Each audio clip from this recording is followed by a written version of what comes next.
I'm reading a bit of Martin Buber's 10 Rungs collected Hasidic sayings, and I am starting from the rung of good and evil. Question. The Talmud says that the child in the womb of his mother looks from one end of the world to the other and knows all the teachings, but that the instant he comes in contact with the air of earth, an angel strikes him on the mouth and he forgets everything. I do not understand why this should be. Why first know everything and then forget it? Answer. A trace is left behind in man through which he can reacquire the knowledge of the world and the teachings and do God's service. Question. But why must the angel strike man? If he did not, there would be no evil. Answer. But if there were no evil, there would be no good, for good is the counterpart of evil. Everlasting delight is no delight. That is how we must interpret what we are taught, that the creation of the world took place for the good of its creatures, and that is why it is written, it is not good that the man, that is to say the primal man God created, should be alone, that is, without the counter effect and the hindrance of the evil inclination, as was the case before the creation of the world. For there is no good unless its counterpart exists. And further on we read, I will make him a helpmeet for him. The fact that evil confronts good gives man the possibility of victory, of rejecting evil and choosing good. Only then does the good exist truly and perfectly. The divine presence governs from top to bottom and to the verge of all rungs. That is the secret hidden in the words, and thou preservest them all.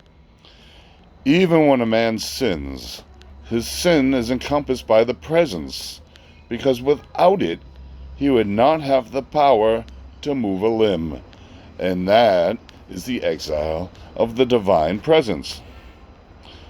The lowest rung. In the story of the creation we read, and behold, it was very good. But in the passage where Moses reproves Israel, the verse says, See, I have set before thee this day life and good, and death and evil. Where did the evil come from?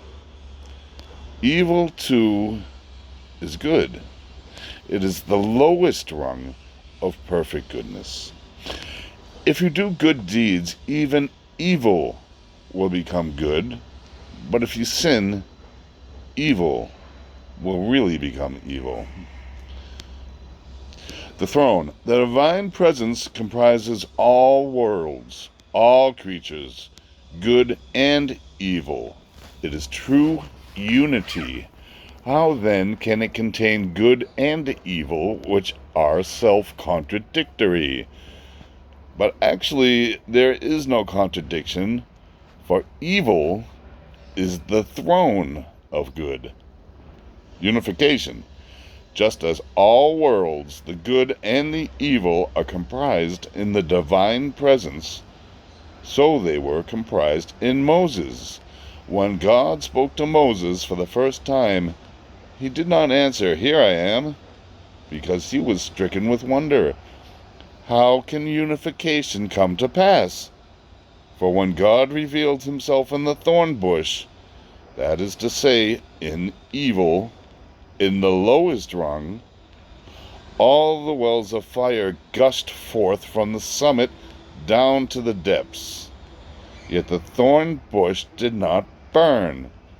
Evil was not consumed. How could this be? But God called a second time, Moses! And then the lowest and the highest rung linked within Moses himself, and he said, Here I am. God's relationship to the wicked may be compared to that of a prince who besides his magnificent palaces owns all manner of little houses hidden away in the woods and in villages, and visits them occasionally to hunt or to rest. The dignity of a palace is no greater than that of such a temporary abode, for the two are not alike. And what the lesser accomplishes, the greater cannot. It is the same with the righteous man. Though his value and service may be great, he cannot accomplish what the wicked man accomplishes in the hour when he prays or does something to honor God. And God, who is watching the worlds of confusion, rejoices in him.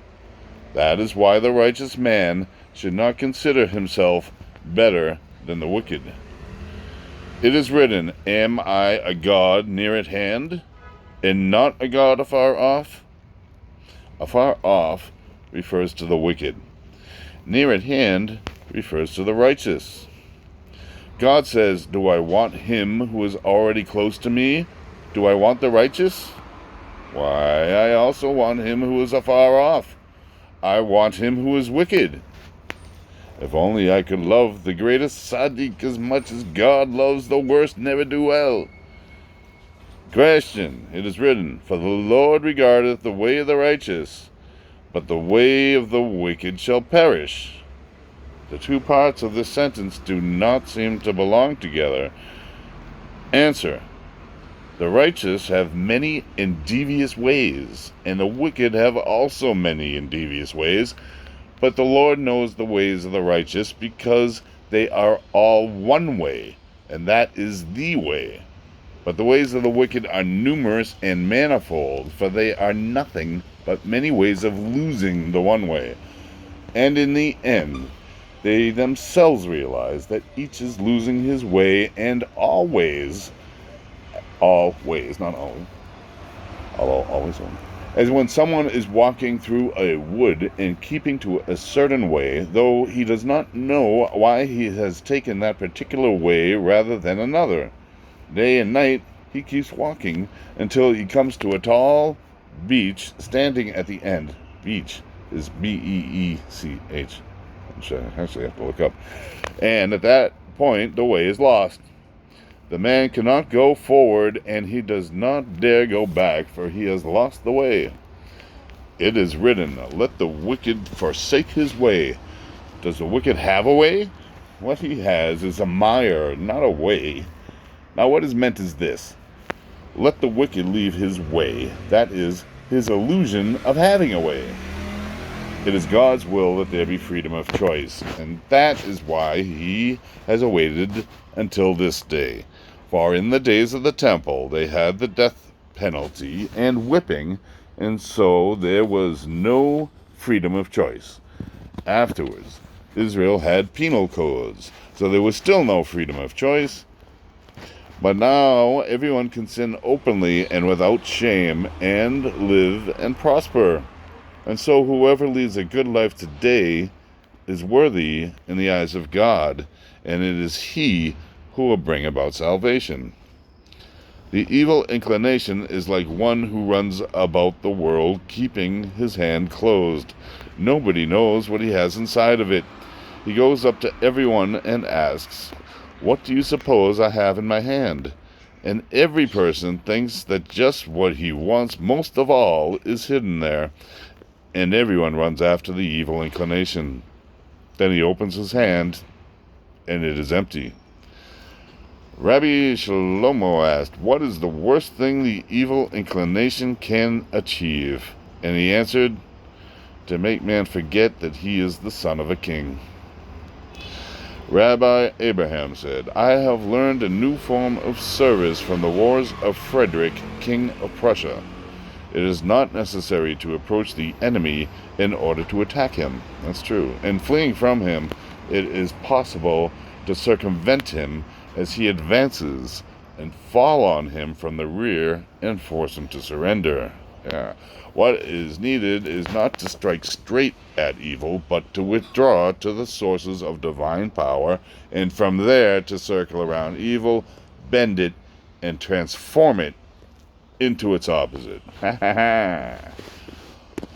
Quite a trick. He who still harbors an evil inclination has a great advantage, for he can serve God with it. He can gather all his passion and warmth and pour them into the service of God. He who has no evil inclination at all cannot give perfect service. What counts is to restrain the blaze in the hour of desire and let it flow into the hours of prayer and service. It is written, Of every man whose heart maketh him willing, ye shall take my offering. Every man should take the goodness with which he is to serve God out of all his heart's promptings, out of his cravings and desires, out of all his urges drivings. If he is seized with love or fear, let him take this love or fear and use it to love and to fear God. Had Esau gone in the way of the teachings, his service would have been better than Jacob's, for he would have lifted all his evil passions up to God. In the righteous, the evil inclination changes into a holy angel, into a being that yields power and destiny. It is written, Let us take our journey, and let us go, and I will go before thee. That is what the evil inclination says to a man secretly. For it is an evil inclination to become good, and wants to become good by driving man to overcome it and to make it good. And this is the secret request the evil inclination makes to the man he is trying to seduce.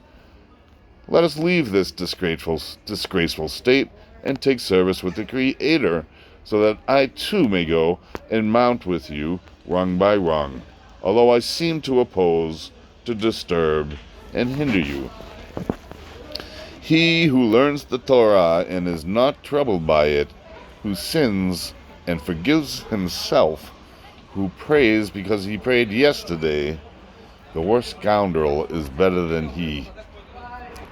Question: Why on the Day of Atonement is the confession of sins given in alphabetical order? Answer: If it were otherwise, we should not know when to stop beating our breasts. For there is no end to sin, and no end to the awareness of sin. But there is an end to the alphabet. The rabbi of Ger was expounded the scriptures and came to the words Jacob says to his servant. Interesting, the use of the Ger, the rabbi of Ger. Ger is also a convert. When Esau, my brother, meeteth thee, and asketh thee, saying, Whose art thou, and whither goest thou, and whose are these before thee? He said to his disciples, Note how much Esau's questions resemble the saying of the sages. Reflect upon three things. Know whence you have come, and where you are going, and before whom you will sometime have to give account in reckoning. Note it well, for he who reflects on these three things needs much self-examination, lest Esau ask within him. For Esau too can ask about these three, and bring heaviness into the heart of man. The important thing is not to mix the good with the bad. A mere touch of goodness suffices, if only it has not the slightest trace of admixture.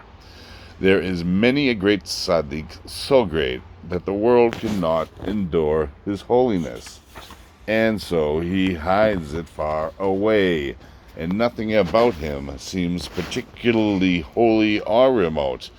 He is like the Song of Songs, of which it is said, all songs are holy.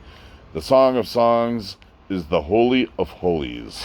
King Solomon composed 3 books, 2 of which, Proverbs and Ecclesiastes, are full of moral sayings and the fear of God, and in them there is much talk of purity and devoutness.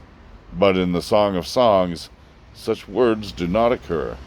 Because of the great power of its holiness, it does not appear to be holy at all.